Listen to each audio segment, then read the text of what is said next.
ಹೌದೌದ್ರಿ ಹೌದ್ರಿ ಹೌದು. ಅಂದ್ರ ಈಗ ನಿಮ್ಮ ಇದರಿಂದ ಆಮೇಲೆ ತನಗೆ ಎಕ್ಸ್ಪೀರಿಯನ್ಸ್ ಇಂದ ಅವೆಲ್ಲ ಗೊತ್ತಾಗ್ಯಾವ್ರಿ ಈಗ. ಹಂಗ ಅದು ನಿಧಾನಕ್ಕೆ ಅಂತ ಹೋಗ್ತಾನ್ರಿ. ಹೌದೌದು, ಏನಷ್ಟೇ ಜೀವ ಅಂದ್ರೆ ಏನಿಲ್ರಿ, ನಿಧಾನವೇ ಪ್ರಧಾನ ಅಂತ ಮೊದಲಿಂದ ಹೇಳ್ಬಿಟ್ರ ಮಾತು. ಹೌದ್ರಿ ಹೌದು. ಎಲ್ಲವೂ ಕೂಡ ನಾವು ಮಾಡ್ತಕ್ಕಂಥದ್ದು ಏನೇನು ಇಲ್ರಿ, ಎಲ್ಲಾ ಭಗವಂತ ಮೊದಲೇ ಮಾಡಿಬಿಟ್ಟಾನ. ಅದ್ರಾಗ ನಾವು ಮಾಡೋದೇನಂದ್ರೆ ಅವಕಾಶ ಸಿಕ್ಕಾಗ ಈ ಜೀವನ ಬದುಕು ಹೇಗಿದೆ ಅಂತಂದ್ರೆ ಬಹಳ ಭಗವಂತ ಚಂದ ಮಾಡ್ಯಾನ್ರಿ. ಕಾರಣ ಒಂದೇ ದಿನ ಒಂದೇ ಕಡೆ ಒಂದೇ ಮನೆಯಲ್ಲಿ ಇರಬೇಕಾದ್ರೆ ಸಾಕಾಗ್ತಾವ ಒಂದೊಂದ್ಸಲ. ಈಗ ಮಕ್ಳು ಅವ್ರು ಬಂದ ನೋಡ್ರಿ, ಸುಮ್ನೆ ಗೊತ್ತು ಹೋಗಲ್ಲ, ಆ ಕಡೆ ಎಷ್ಟು ಹೋಗಿ ಬರೋಣ, ನಾವು ಅಂತಿರ್ತೀವಿ ಇಲ್ಲ ಆ ಕಡೆ ಎಷ್ಟು ಹೋಗಿ ಬರೋಣ. ಇದು ಸಹಜವಾದ ಸ್ವಭಾವ. ಕಾರಣ ಏನಂದ್ರೆ ಒಂದೇ ಕಡೆ ಬಹಳ ಹೊತ್ತು ಕೂಡಲಿಕ್ಕೆ ಆಗದೇ ಇಲ್ಲ ಅಂತ. ಒಂದೇ ಇದ್ರೆ ಅದು ಒಂದರಲ್ಲೇ ಬಹುದಿನ ಇರ್ಲಿಕ್ಕೆ ನಮ್ಗೆ ಬೇಸರ ಆಗ್ತದೆ. ಯಾವ್ದಾನ ವಿಚಾರ ಮಾಡ್ರಿ, ಒಂದು ಮನೆಯಲ್ಲಿ ಬಹುದಿನ ಇದ್ವಿ ಅಂದ್ರೆ ಬರೋ ಸ್ವಲ್ಪ ಹೊರಗೆ ಹೋಗೋಣ ಅಂತ ಇಚ್ಛೆ ಆಗ್ತದ. ಒಂದೇ ಊಟವನ್ನ ಮಾಡ್ತಾ ಇದ್ರೆ ಮತ್ತೆ ಇನ್ನೊಂದು ಹೊಸದು ಊಟ ಬೇಕನ್ಸ್ತದ. ಕಾರಣ ಅಂದ್ರೆ ಇದು ಸ್ವಭಾವ. ಯಾಕಂದ್ರೆ ಇದು ಒಂದು ದಿನದ ಕೆಲಸ ಅಲ್ಲ. 24 ಗಂಟೆಯಲ್ಲಿ ಬೆಳಗ್ಗೆ ಹುಟ್ಟೋದು, ಸಾಯಂಕಾಲ ಮಧ್ಯಾಹ್ನವರೆಗೂ ಜೀವನವನ್ನ ಬದುಕೋದು, ರಾತ್ರಿ ಪ್ರಾಣ ಬಿಡತಕ್ಕಂಥದ್ದು ಎಷ್ಟೋ ಜೀವರಾಶಿಗಳು ಹೊಂಟವು. ಅವಕ್ಕೆಲ್ಲ ಶಾಸ್ತ್ರಗಳಲ್ಲಿ ಕ್ಷಣಭಂಗುರ ಅಂತ ಕರೀತಾರೆ. ಒಂದು ಕ್ಷಣದಲ್ಲಿ ಹುಟ್ಟುತ್ತಾವ, ಒಂದು ಕ್ಷಣದಲ್ಲಿ ಬದುಕನ್ನ ಮಾಡ್ತಾವ, ಇನ್ನೊಂದು ಕ್ಷಣದಲ್ಲಿ ನಾಶ ಆಗತಕ್ಕಂತ ಎಷ್ಟೋ ಜೀವರಾಶಿಗಳು ಉಂಟು.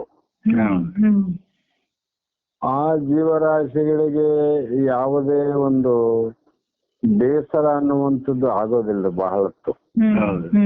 ಯಾಕಂದ್ರೆ ಬದುಕದೇ ಒಂದು ದಿನ ಅಂತ. ಒಂದು ದಿನದಲ್ಲಿ ಅದಕ್ಕೇನು ದೊಡ್ಡ ಸಮಸ್ಯೆ ಅಲ್ಲ. ಆದ್ರೆ ನಮಗ 100 ವರ್ಷ ಆಯುಷ್ಯವನ್ನು ಕೊಟ್ಟು ಕಳಿಸನ ಭಗವಂತ.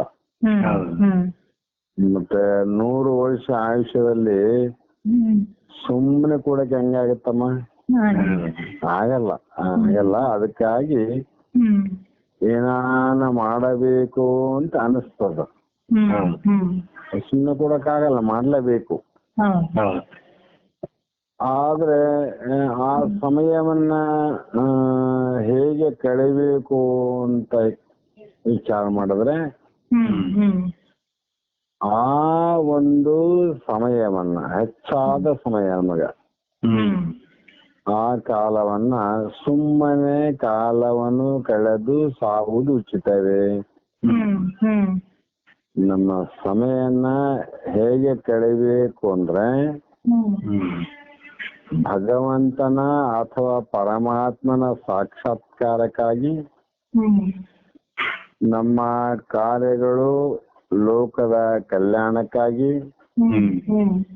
ನಮ್ಮ ಕಾರ್ಯಗಳು ಸದಾ ಸಂತೋಷ ಪಡುವುದಕ್ಕಾಗಿ, ನಮ್ಮ ಸಮಯವನ್ನ ಸದಾ ಕಾಲ ನಮ್ಮ ಸ್ವರೂಪ ಚಿಂತನೆಯನ್ನ ಮಾಡೋದಕ್ಕೋಸ್ಕರವಾಗಿ ನೀನು ಕಳೆಯುವ ಪ್ರಯತ್ನವನ್ನು ಮಾಡು. ಇಂಥದ್ದು ಎಷ್ಟು ಜನ ಮಾಡ್ತಾರಮ್ಮ? ಬಹಳ ಕಡಿಮೆ. ಸಮಯ ಇಲ್ಲ ಅಂತ ಎಷ್ಟೋ ಜನಕ್ಕೆ ಕಾಲ ಅಂದ್ರೆ ಸಮಯ ಕಡಿಮೆ ಆಗ್ಯದ.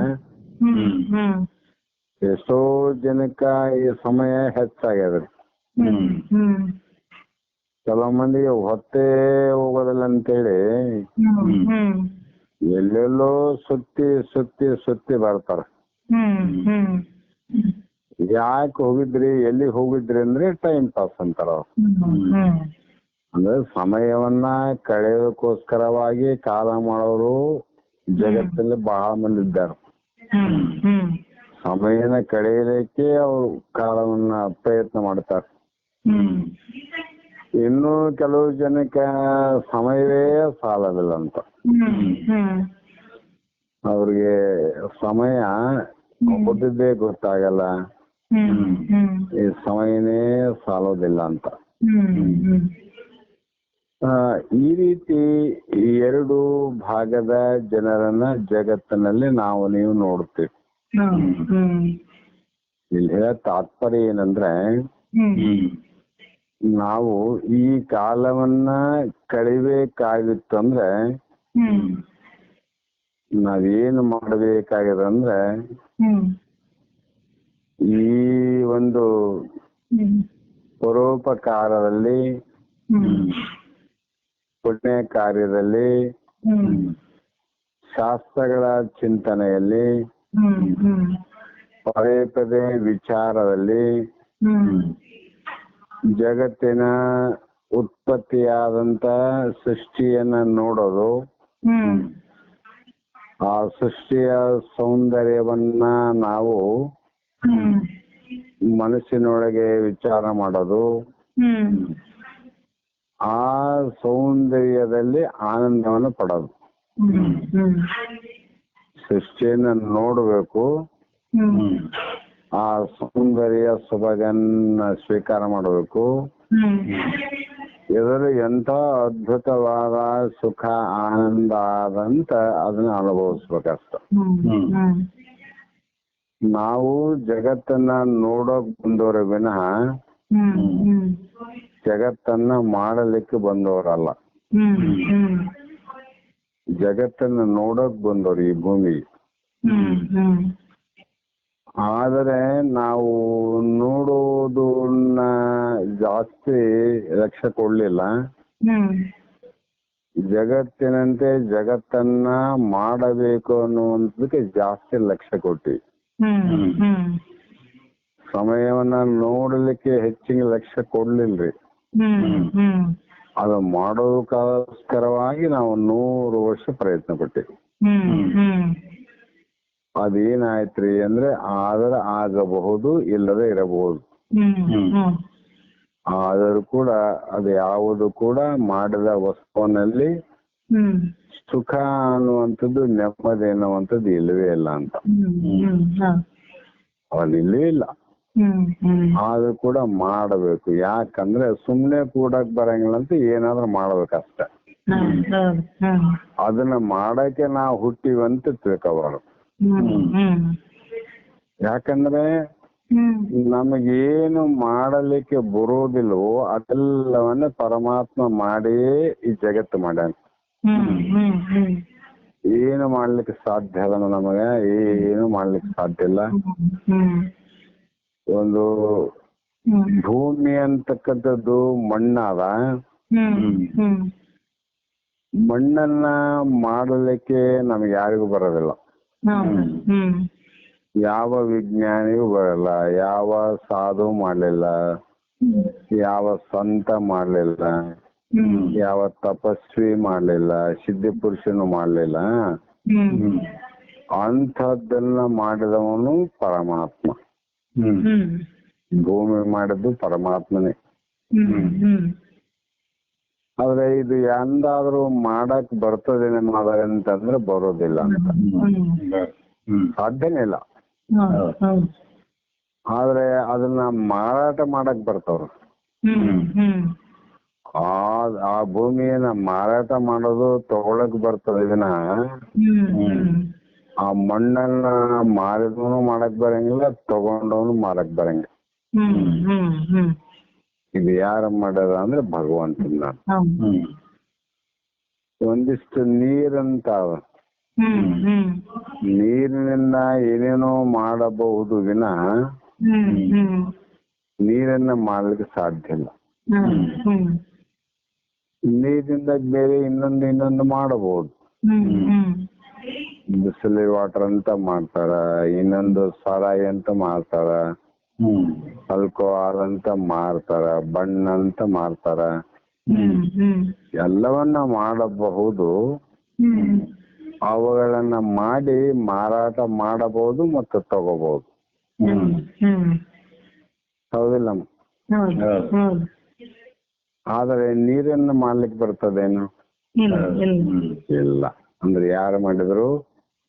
ಪರಮಾತ್ಮ. ಅದೇ ಪ್ರಕಾರ ಅಗ್ನಿ ಅಂದ್ರೆ ಬೆಂಕಿ ಅನ್ನುವಂಥದ್ದು ಮಾಡ್ಯಾನ ಪರಮಾತ್ಮ. ಆ ಬೆಂಕಿಯಿಂದ ಏನಾದ್ರೂ ಸುಡಬಹುದು ಅಥವಾ ಇನ್ನೊಂದು ಏನಾದ್ರೂ ಅದರ ಸಹಾಯದಿಂದ ಮಾಡಬಹುದು. ಈಗ ದಹನ ಅಂದ್ರೆ ಸುಡಲಿಕ್ಕೂ ಬರ್ತದ, ಮತ್ತೆ ಅಡಿಗೆ ಮಾಡ್ಲಿಕ್ಕೂ ಬರುತ್ತಾನೆ ಬೆಂಕಿ. ಆದ್ರೆ ಇದನ್ನ ಕೊಡಬಹುದು, ತಗೋಬಹುದು. ಆದ್ರೆ ಅಗ್ನಿಯನ್ನ ಮಾಡ್ಲಿಕ್ಕೆ ಯಾರಿಗೂ ಸಾಧ್ಯ ಇಲ್ಲ. ಇದು ಯಾರು ಮಾಡಿದ್ರು? ಪರಮಾತ್ಮ. ಇನ್ನೊಂದು ಪ್ರಕಾರ ವಿಚಾರ ಮಾಡಿದ್ರೆ ಅದ್ಭುತವಾದಂತ ತತ್ವ ವಾಯು ತತ್ವ. ಈ ವಾಯುವಿನಿಂದ ಇನ್ನೂ ಅನಂತ ರೀತಿ ಉಪಯೋಗವನ್ನು ನಾವು ಮಾಡಬಹುದು. ಒಂದು ಸೈಕಲ್ ಮೋಟರ್ ಟೂಬಲ್ಲಿ ಹಾಕಿದ್ರೆ, ಟೈರ್ ಎಲ್ಲ ಹಾಕಿದ್ರೆ ಅದಕ್ಕೆ ವೀಲ್ ಆಗ್ತದೆ.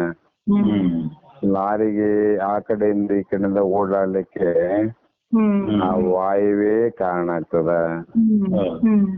ಈ ರೀತಿಯಾಗಿ ಆ ಕಡೆಯಿಂದ ಈ ಕಡೆ, ಈ ಕಡೆಯಿಂದ ಆ ಕಡೆ ಒಯ್ಬಹುದು, ತರಬಹುದು, ಕೊಡಬಹುದು.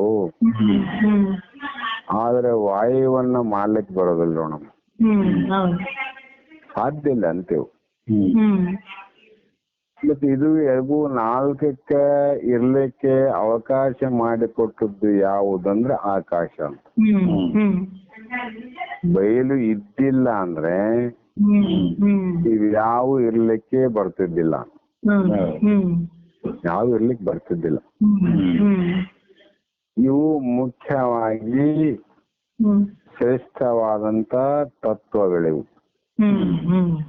ಆಕಾಶ, ವಾಯು, ಅಗ್ನಿ, ಜಲ ಮತ್ತು ಭೂಮಿ ಅನ್ನೋದು.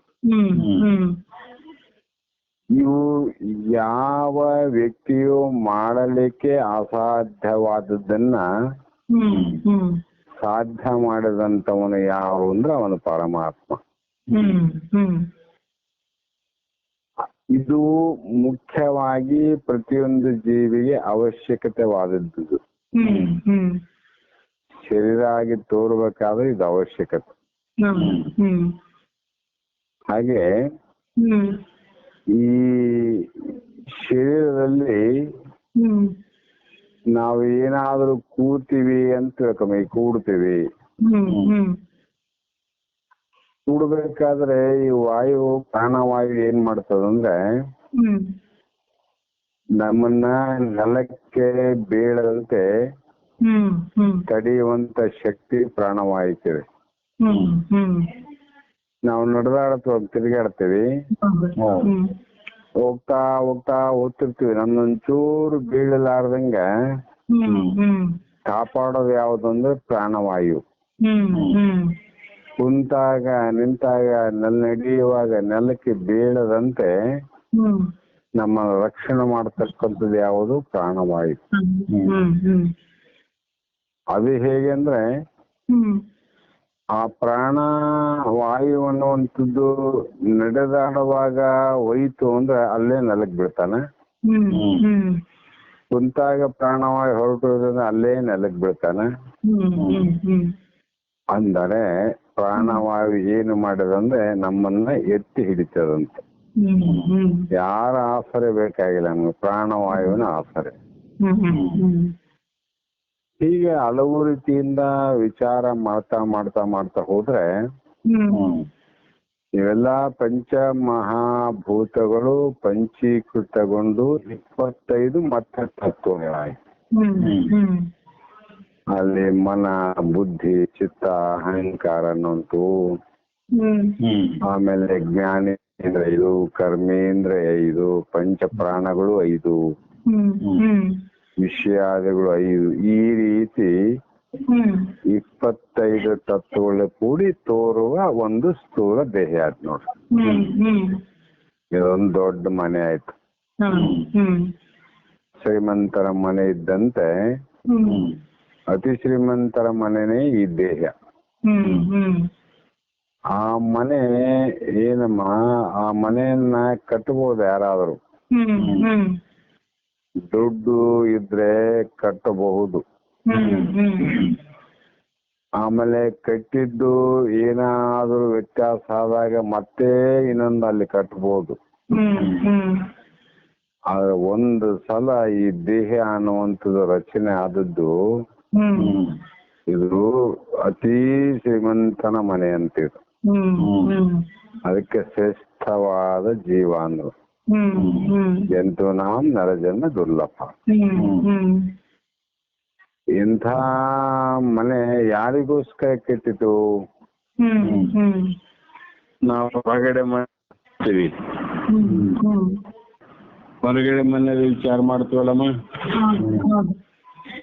ಯಾರಿಗೆ ಅಂತ ಕೇಳಿದಾಗ ಇಲ್ಲ ಮಗನಿಗೆ ಅಥವಾ ಮಗಳಿಗೋಸ್ಕರ ಮನೆ ಕಟ್ಸಿವಿ ಅಂತ ಹೇಳ್ತೀವಿ.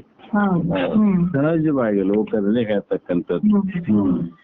ಆದರೆ ಇಂಥ ಅದ್ಭುತವಾದ ಮನೆಯನ್ನ ರಚನೆ ಮಾಡಿ ಮತ್ತೆ ಇದಕ್ಕ ಮನೆಗೆ ಏನೇನು ಬೇಕಾಗ್ಯದ,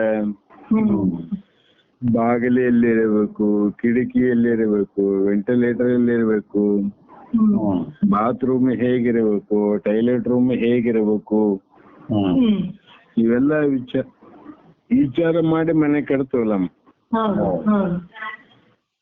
ಅದರಂತೆ ಈ ದೇಹ ಅನ್ನುವಂತ ಒಂದು ಮನೆ ರಚನೆ ಆಗಿ, ಈ ರಚನೆಯಿಂದ 25 ತತ್ವಗಳಾಗಿ, ಆ 25 ತತ್ವಗಳಿಂದ ನಾವು ಏನಾನ ಮನೆಗಳಿಂದನೇ ಹೊರಗಡೆ ಸ್ವಲ್ಪ ನೋಡ್ಬೇಕನ್ಸ್ತಂದ್ರೆ ಅದಕ್ಕೊಂದು ಕಿಂಡಿ ಬೇಕಲ್ಲಮ್ಮ. ಕಿಟಕಿ ಅಥವಾ ಕಿಂಡಿ ಇಲ್ಲದೆ ನೋಡಕ್ ಬರೋದಿಲ್ಲ ಅಂತ. ಅದಕ್ಕೆ ಭಗವಂತ ಏನ್ ಮಾಡಿದ ಅಂದ್ರೆ, ಈ ರೂಪವನ್ನ ನೋಡ್ಲಿಕ್ಕೆ ನೇತ್ರ ಅನ್ನುವಂತ ಒಂದು ಕಿಂಡಿಯನ್ನು ಮಾಡಿದ. ಯಾರಿಗಮ್ಮ? ಈ ಮನೆ ಕಟ್ಟಿದ್ದು ಜೀವನಗೋಸ್ಕರ ಮೊದಲು. ಮಗಳಿಗೋಸ್ಕರ ಕಟ್ಟಿದಂಗ ಜೀವನಿಗೋಸ್ಕರ ಇಂಥ ಸುಂದರವಾದ ದೇಹ ಬಂತು. ನಂತರ ಇವನಿಗೆ ಏನಾದ್ರು ಒಂದೆಲ್ಲ ಕೂಡಕ್ ಆಗಲ್ಲ. ಸ್ವಲ್ಪ ಹೊರಗೆ ಹಿಂಗೆ ನೋಡೋಣ ಅಂತಂದ್ರೆ ಪೂರ್ತಿ ಹೊರಗೆ ಬಂದು ನೋಡಕ್ ಆಗಲ್ಲ, ಒಳಗಿದ್ದೇ ಹೊರಗಿಂದ ನೋಡ್ಬೇಕಾಗ್ಯದ. ಶ್ರೀಮಂತರು ಹೆಚ್ಚಾಗಿ ಹೊರಗೆ ಬಂದು ನೋಡಂಗಿಲ್ರಿ, ಒಳಗಡೆ ಇದ್ದ ಕೂಡಲೇ ಹೊರಗಿಂದ ಎಲ್ಲವನ್ನೂ ನೋಡ್ತಿರ್ತಾರ ಅವ್ರು. ಹಾಗಾಗಿ ಅಂತ ಸಾಧನೆಗಳಿರ್ತಾವಂತವ್ರಿಗೆ. ಹಂಗೆ ಇಲ್ಲಿ ಕೂಡ ನಾ ಜೀವನಿಗೆ ಹೊರಗಿನ ಜಗತ್ತು ನೋಡಬೇಕು ರೂಪ ಅಂದ್ರೆ ನೇತ್ರವನ್ನ ಕಿಂಡಿ ಮಾಡಿದ. ಜಗತ್ತಿನ ಶಬ್ದಗಳನ್ನ ಕೇಳಬೇಕು ಅನ್ಸಿದಾಗ ಅಲ್ಲಿ ಶ್ರೋತ್ರ ಅನ್ನುವಂತ ಕಿಂಡಿ ಮಾಡಿದ. ಕಿಂಡಿ ಅಂದ್ರೆ ರಂಧ್ರಗಳಂತ. ಮತ್ತೆ ವಾಸನೆಯನ್ನ ನೋಡ್ಬೇಕಾಗಿದ್ದಂದ್ರೆ ನಾಸಿಕ ಅಂತ ಮಾಡಿದ, ಮೂಗಂತ. ರುಚಿಯನ್ನ ಸವಿಬೇಕಾಗಿತ್ತಂದ್ರೆ, ರಸವನ್ನ ಸವಿಬೇಕಾದ್ರೆ ನಾಲಿಗೆ ಅಂತ ಆಯ್ತು. ಮತ್ತು ಬೇಡವಾದದನ್ನ ಬಿಡಲಿಕ್ಕೋಸ್ಕರವಾಗಿ ಮಲಮೂತ್ರವನ್ನ ಬಿಡಲಿಕ್ಕೆ ತನ್ನದೇ ಆದ ವ್ಯವಸ್ಥೆಯನ್ನು ಮಾಡಿಕಂತ ನೋಡ್ರಿ. ಒಂದೇ ಜೀವ ಶರೀರದಲ್ಲಿ ಇದ್ದು ಇಷ್ಟು ತತ್ವಗಳ ವ್ಯವಸ್ಥೆ ಇದಕ್ ಬೇಕಾಗಿದ್ರಿ.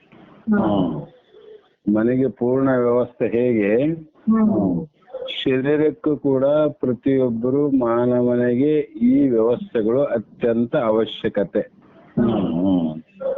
ಇದರಲ್ಲಿ ಒಂದು ಹೆಚ್ಚು ಕಡಿಮೆ ಆದ್ರೆ ನಮ್ಗೆ ಕಷ್ಟ ಆತ್ ನೋಡ್ರಿ. ಕಷ್ಟ ಆಗುತ್ತಲ್ರಿ. ಅಂದ್ರೆ ಯಾವುದೇ ಒಂದು ರೀತಿಯಿಂದ ಆದ್ರೂ ಕೂಡ ನಿನಗೆ ಕಷ್ಟ ಆಗದಂತೆ ನಿನಗೆ ಇಷ್ಟವಾದ ದೇಹವನ್ನೇ ಕೊಟ್ಟು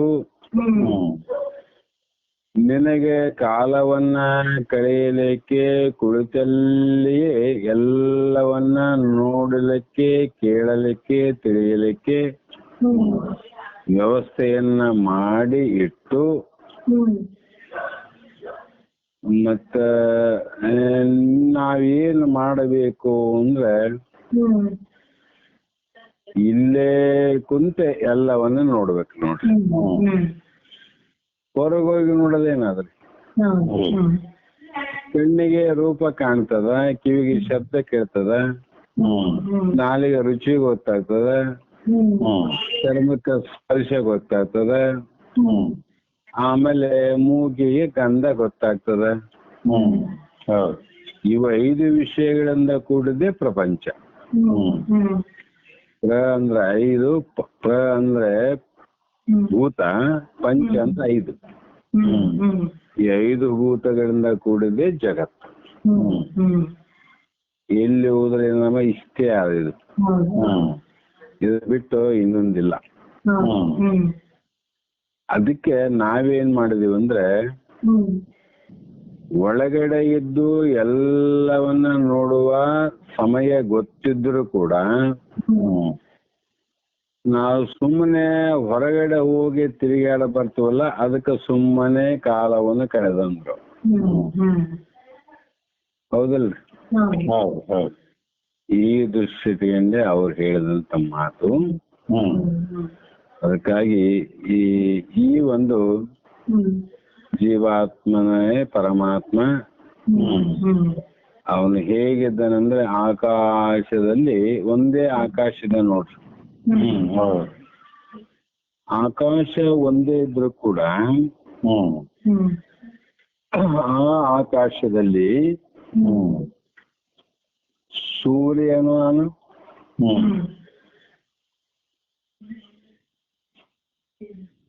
ಚಂದ್ರನು ಅವನು, ನಕ್ಷತ್ರಗಳಾವ, ಆಮೇಲೆ ಮೋಡನು ಅವ, ಮಿಂಚು ಆದ, ಆದ, ಆಮೇಲೆ ಕಾಮನ ಬಿಲ್ಲು ಕೂಡ ತೋರ್ತಾವ ನೋಡ್ರಿ. ಎಲ್ಲರಿ? ಆಕಾಶದಲ್ಲಿ. ಆಕಾಶ ಒಂದೇ ಆದ, ಆ ಒಂದೇ ಆಕಾಶದಲ್ಲಿ ಅನಂತ ರೂಪದ ವಸ್ತುಗಳಾದ ಚಂದ್ರ, ಸೂರ್ಯ, ನಕ್ಷತ್ರ, ಕಾಮನವೆಲ್ಲು, ಮೋಡ ಇವೆಲ್ಲ ತೋರ್ತಾವ.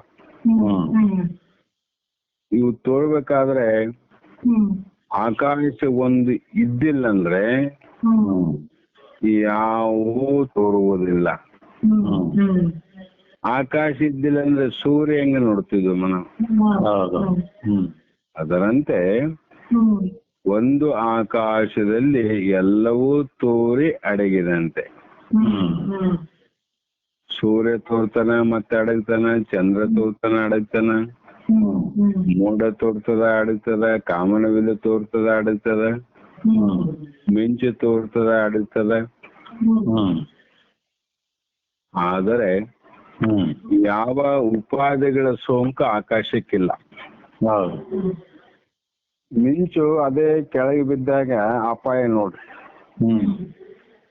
ಅದೇ ಆಕಾಶದಾಗ ಮಿಂಚು ಅಲ್ಲಿಂದ ಬರ್ತದ, ಆಕಾಶಕ್ಕೆ ಏನಿದೆ ಅಂದ್ರೆ ಏನಾಗಿರೋ ಆಕಾಶ ಎಲ್ಲೂ ತೂತ್ ಬಿದ್ದಿಲ್ಲ.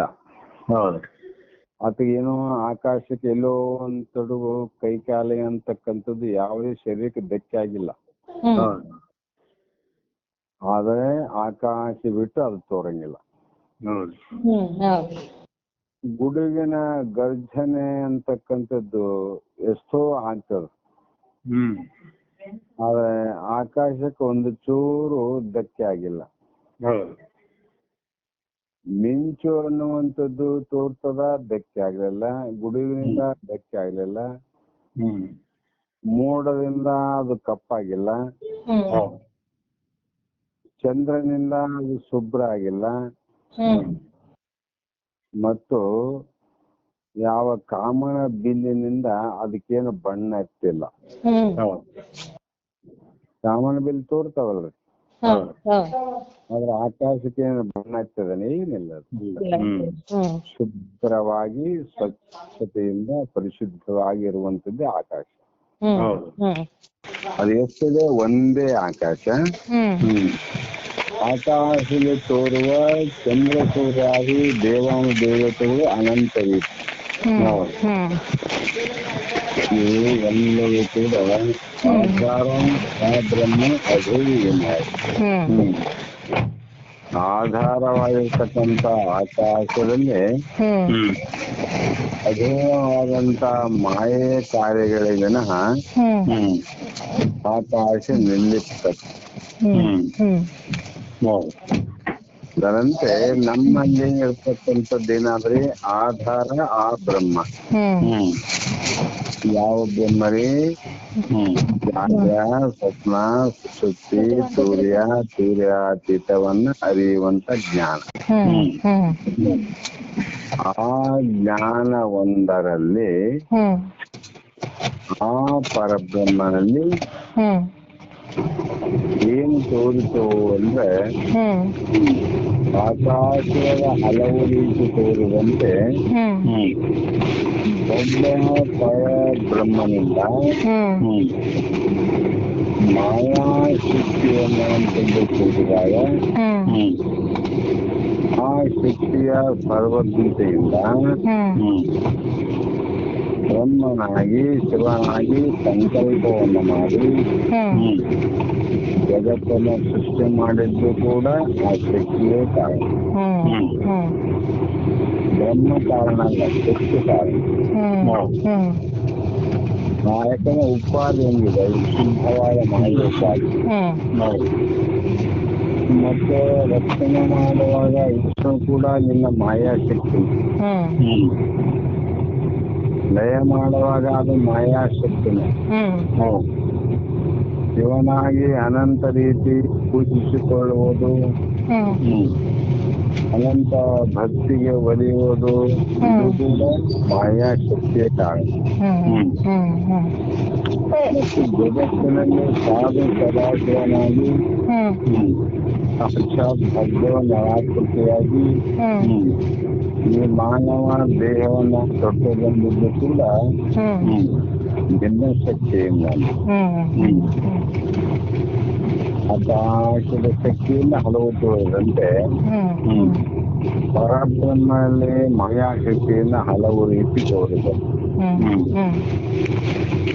ಇಂಥ ಹಲವು ಶಕ್ತಿಗಳು, ಒಂದು ಶಕ್ತಿ ಅಲ್ಲ ಅಂತ ಹೇಳ್ತೀನಿ. ನೀವು ಹೇಳಿದಂತ ವಿದ್ಯುತ್ ಅನ್ನುವಂಥದ್ದಾದ ವಿದ್ಯುತ್ತಿನಲ್ಲಿ ಒಂದು ಶಕ್ತಿ ಆಗಿದೆ.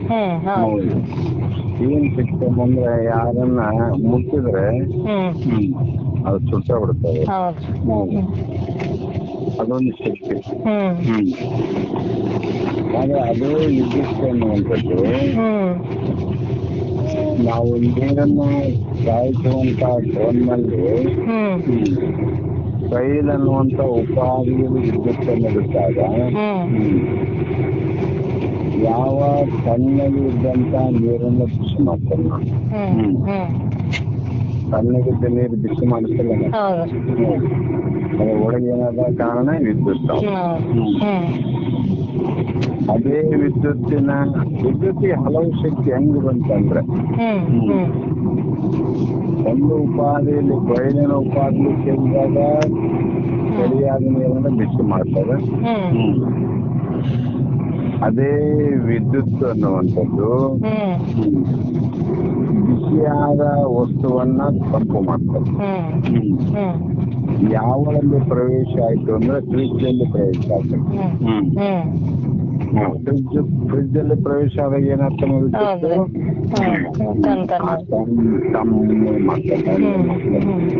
ಅದರೊಳಗೆ ಏನಾದ್ರು ವಿದ್ಯುತ್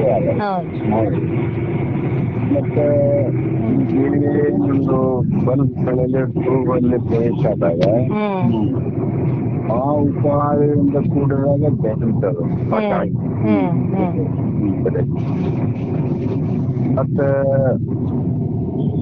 ಇನ್ನೊಂದು ಪ್ರಕಾರ ವಿದ್ಯುತ್ತನ್ನ ನಾವು ಹೀಟನ್ನು ಪ್ರವೇಶ ಮಾಡಿದಾಗ